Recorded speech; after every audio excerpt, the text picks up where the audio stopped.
नमस्कार, स्वागत है आपका एक बार फिर से भारत समाचार के इस खास कार्यक्रम में जो कानाफूसी, चर्चा और गपशप पर आधारित है। तो चलिए शुरू करते हैं इस बार का पावर सेंटर।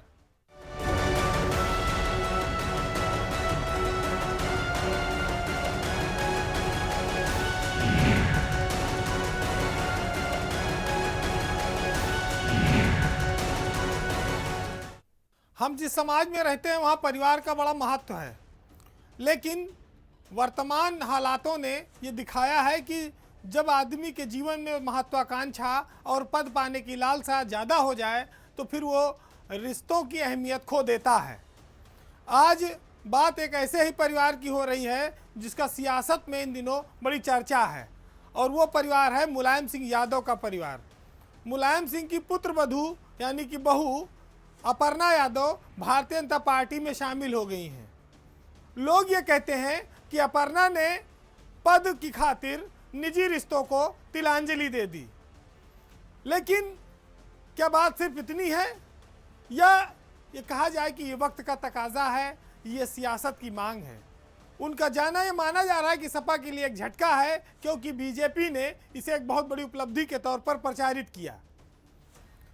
जब अखिलेश यादव से सवाल हुए तो स्वाभाविक है कि अपर्णा के नाम पर वो असहज हुए, लेकिन सियासत में या निजी जीवन में परिवार का कोई सदस्य जब कोई कदम उठा लेता है, कोई फैसला कर लेता है, तो उसे सबको स्वीकार करना भी पड़ता है, क्योंकि आप किसी को हाथ पकड़कर 24 घंटे बांध कर घर में नहीं रोक सकते हैं।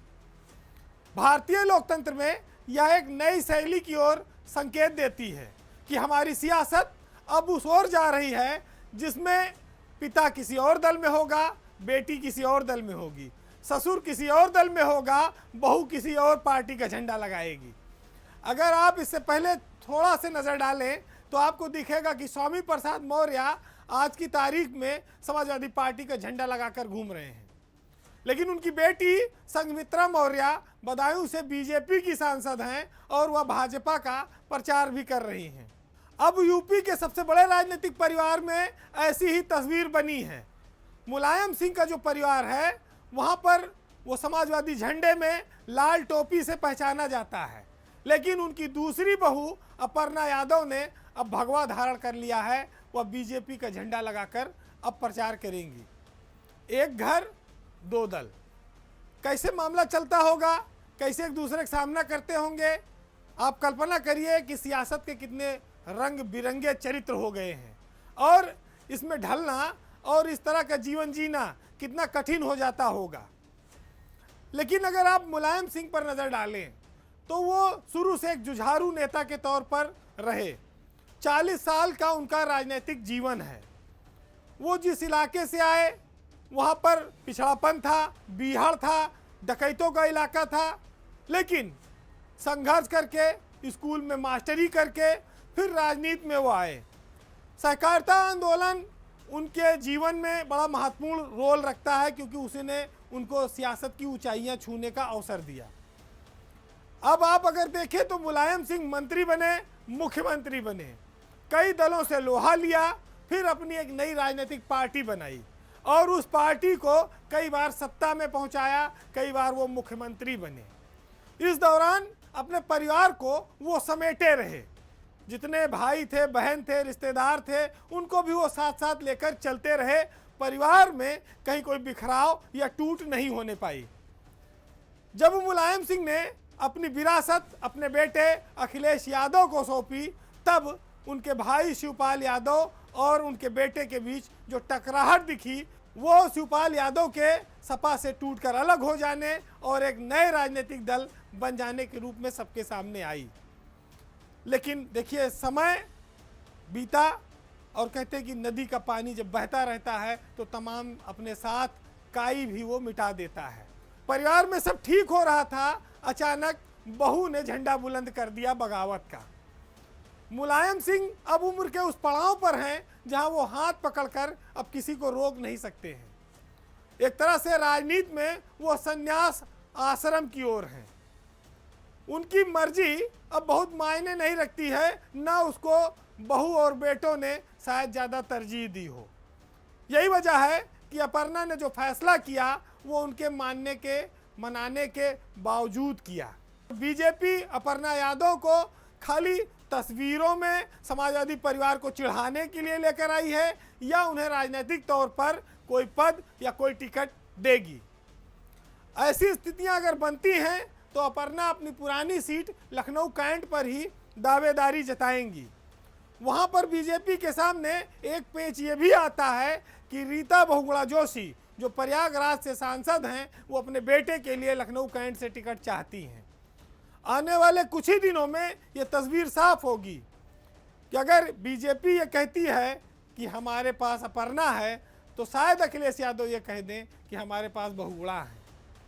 बीजेपी एक दोधारी तलवार पर बैठी हुई है। तो सियासत में अब ऐसा समय आ गया है कि लोग परिवार में अपने रिश्ते छोड़ दे रहे हैं, लेकिन अपनी जिद नहीं छोड़ते, अपनी नाराजगी नहीं छोड़ते। और इसका खामियाजा आज उत्तर प्रदेश का सबसे बड़ा राजनीतिक परिवार मुलायम सिंह यादव का परिवार भोग रहा है। गुलजार साहब ने एक जगह लिखा है कि मजा चख लेने दो उसको भी गैर की महफिल का, जो इतना मानने के बाद मेरा न हुआ तो किसी और का क्या होगा। उत्तर प्रदेश का विधानसभा चुनाव अब और दिलचस्प हो गया है। एक और योगी आदित्यनाथ गोरखपुर से चुनाव लड़ रहे हैं, तो दूसरी ओर अखिलेश यादव जो समाजवादी पार्टी के राष्ट्रीय अध्यक्ष हैं, मुख्यमंत्री पद के दावेदार हैं, उन्होंने भी कहा मैं भी विधानसभा का चुनाव लड़ूंगा। इसके लिए उन्होंने तीसरे चरण की एक सीट चुनी, मैनपुरी जिले की करहल सीट समाजवादी बेल्ट से प्रभावित इलाका है, सुरक्षित सीट है, सेफ सीट है, क्योंकि उनके सजातीय वोट काफ़ी बड़ी संख्या में इस पर हैं। मैनपुरी से खासियत एक बात की यह भी है कि मुलायम सिंह वहाँ के वर्तमान में सांसद हैं। अखिलेश का ये चुनाव लड़ना इस बात को दर्शाता है कि वो अपने मतदाताओं में जोश भरना चाहते हैं, अपने कार्यकर्ताओं में, पार्टी के नेताओं में। वो बीजेपी से टक्कर के मामले में कहीं कमतर नहीं दिखना चाहते। बड़े नेता जब किसी क्षेत्र से चुनाव लड़ते हैं तो स्वाभाविक है कि वहाँ की जनता में ये उत्सुकता रहती है कि अगर ये जीतेंगे तो उनके इलाके का विकास ज़्यादा होगा। तो जो एक मुख्यमंत्री है वो विधानसभा चुनाव लड़ रहा है, जो एक मुख्यमंत्री पद का दावेदार है विपक्ष से, वो चुनाव मैदान में आ गया है। दोनों की मौजूदगी उत्तर प्रदेश में जब कड़ाके की ठंड पड़ रही है तो स्वाभाविक है कि सियासी तापमान और गर्मी को बढ़ाती है, कार्यकर्ताओं में जोश बढ़ाएगी, उत्साह बढ़ाएगी। अखिलेश यादव के लिए ये चुनाव इसलिए महत्वपूर्ण है क्योंकि समाजवादी पार्टी में अभी तक उनको विरासत में मिली हुई चीज़ें मानी जाती थी। अब वो खुद अर्जित करने की ओर अकेले बढ़ रहे हैं। जो लोग ये ताना देते थे कि समाजवादी पार्टी में 4.5 मुख्यमंत्री हैं, अब लोग इस बात का एहसास करने लगे हैं कि वहाँ पर वन मैन शो चल रहा है। Samajwadi party one man army है अखिलेश यादव के नेतृत्व में।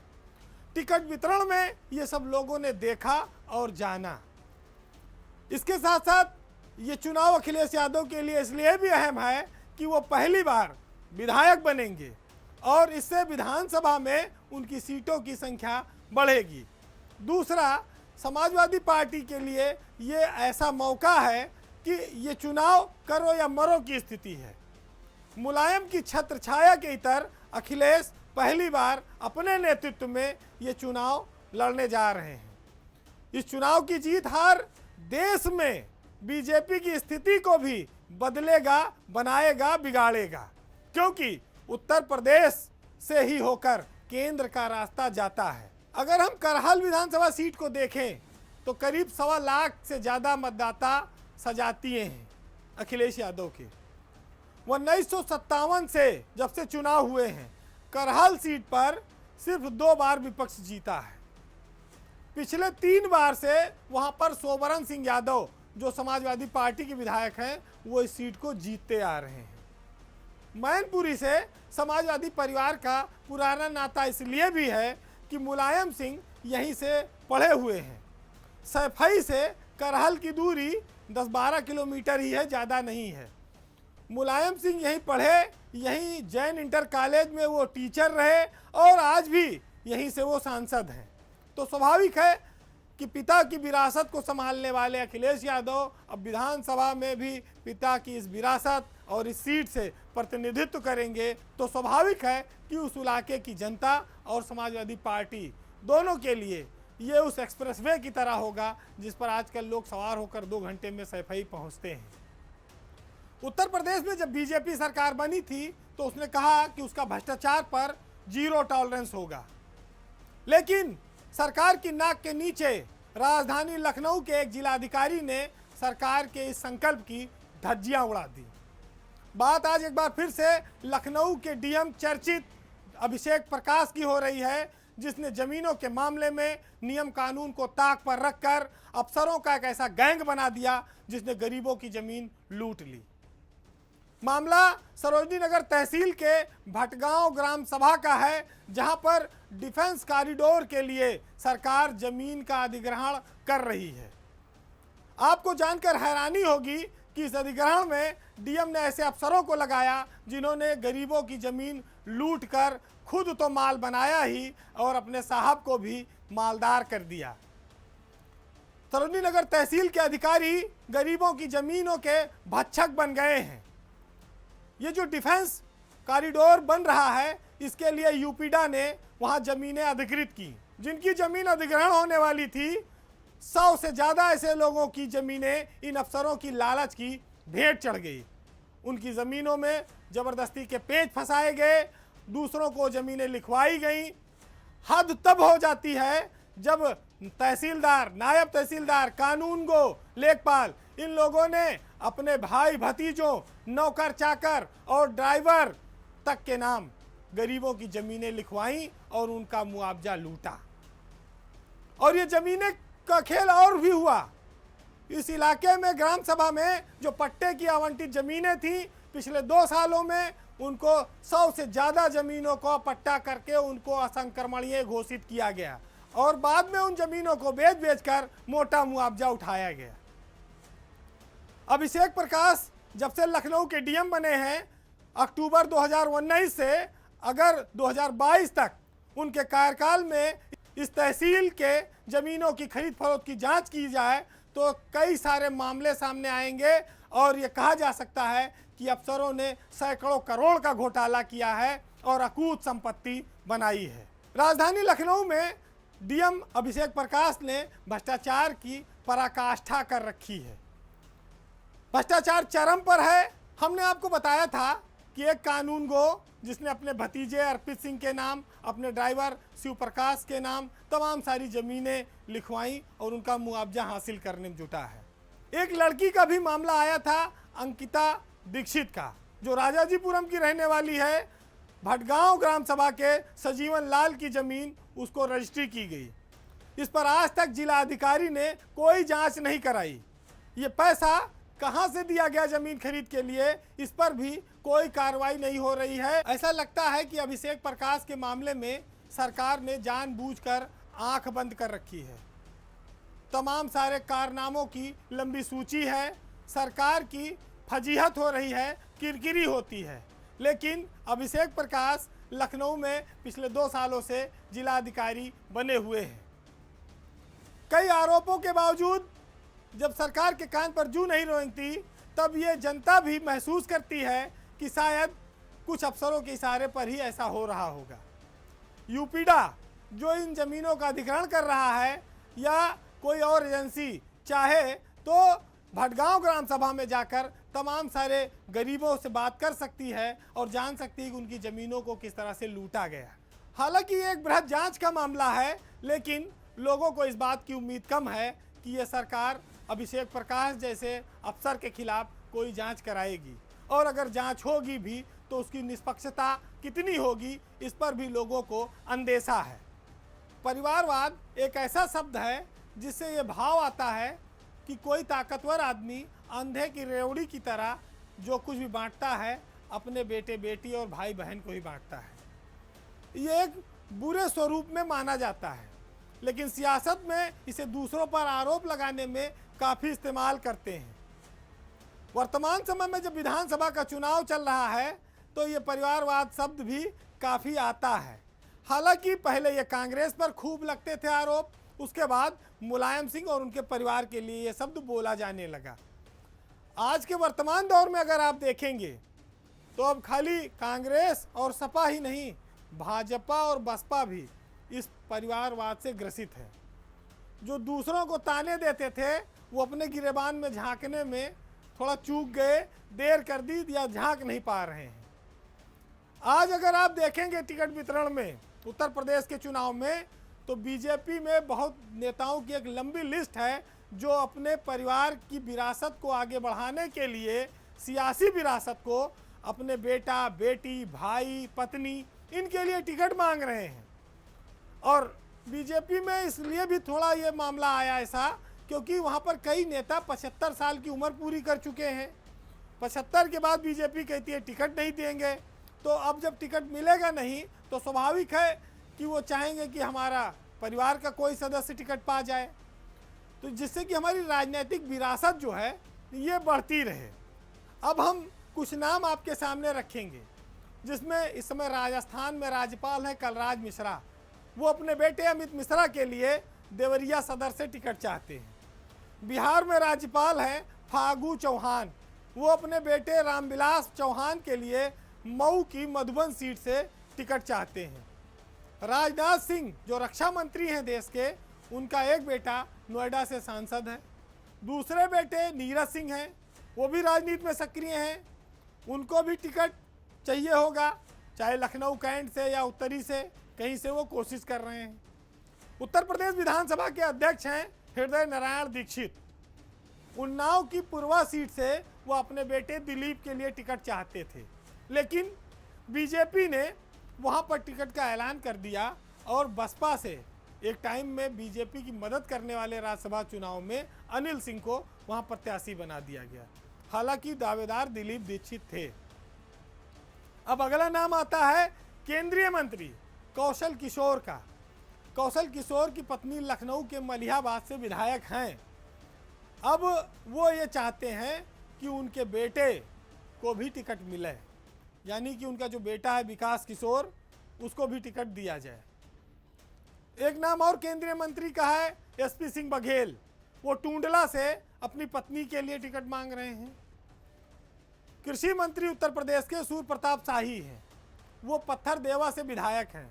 वो चाहते हैं कि अब की बार उनका लड़के को यहाँ से टिकट मिल जाए, सुब्रत शाही को, और वो दूसरी सीट से लड़ लें, यानी कि पिता पुत्र दोनों लड़ना चाह रहे हैं।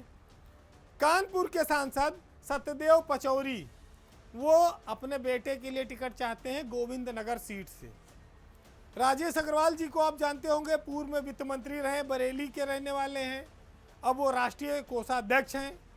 वो अपने बेटे के लिए टिकट चाहते थे बरेली से आशीष अग्रवाल के लिए, लेकिन वहाँ भी टिकट की ऐलान हो गया, बीजेपी ने आशीष अग्रवाल को टिकट नहीं दिया। एक और मामला है, प्रयागराज से सांसद हैं रीता बहुगुणा जोशी। उनका बेटा है मयंक, वो भी लखनऊ कैंट से टिकट चाहता है। अभी वो मामला लटका हुआ है। अब आते हैं सहकारिता मंत्री मुकुट बिहारी वर्मा। ये कैसरगंज से, बहराइच से विधायक हैं। अब वो चाहते हैं कि भाई उनका 75 साल उम्र पूरी हो गई है, उनके बेटे गौरव वर्मा को टिकट मिल जाए। तो सियासत में विरासत को आगे लाने की, और कहा जाए तो सियासत में नेताओं की एक नई खेप, नेता पुत्रों की एक नई खेप आने के लिए तैयार बैठी है। जो पार्टी अब तक अपने आप को परिवारवाद के टैग से बचाती आई है, उसके यहाँ इतनी बड़ी संख्या में नेताओं के पुत्रों, पुत्रियों, भाई भतीजों को एडजस्ट करना कितना कठिन होगा। हालांकि कई जगह उसने साहस दिखाया है, लेकिन ये सियासत का चलन है कि परिवारवाद और बड़े उच्च पदों पर बैठे हुए लोगों ने हमेशा बाजी मारी है, कार्यकर्ता पीछे रह गए हैं। साधन संपन्न लोग हमेशा सियासत में तेजी से सीढ़ियां चढ़ते जाते हैं, और जिनकी पैरवी नहीं होती है वो कई बार टिकट के मुहाने पर आकर भी लटक जाते हैं। जिस प्रदेश में, जिस देश में हर जगह भीड़ हो, वहाँ पर किस्मत के सहारे ही नहीं बैठा जा सकता। बहरहाल उत्तर प्रदेश के चुनाव में देखना होगा कि कितने बेटों की आस पूरी होती है और कितने पिता निराश होते हैं। इस बार के पावर सेंटर में इतना ही। अगले सप्ताह आपसे फिर मुलाकात होगी, तब तक के लिए नमस्कार।